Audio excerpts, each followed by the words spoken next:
rights of expression.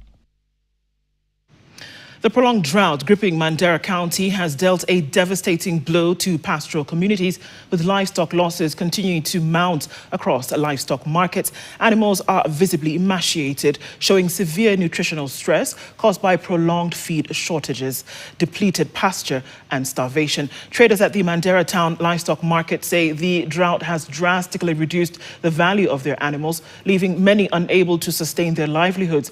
Pastoralists have suffered heavy losses, with more than 25,000 livestock reported dead as of January 2026.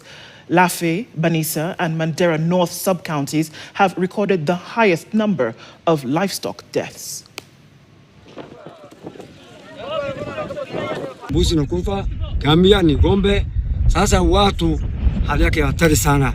Wanyama wameisha, ukileta hapa ukenda kwa laga ama sehemu zingine unaona mfugo imekufa. Watu wote wameleta mfugo kwa soko.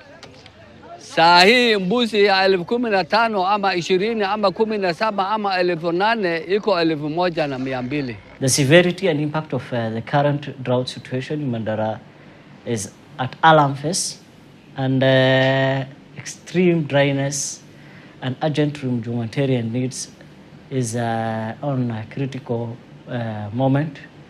The number of population that has been affected stand at 327,000 persons. Around 67,000 households have been affected generally.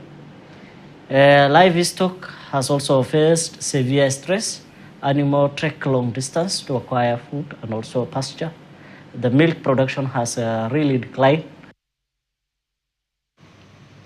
Former Garissa Governor Ali Korane has called on the national and county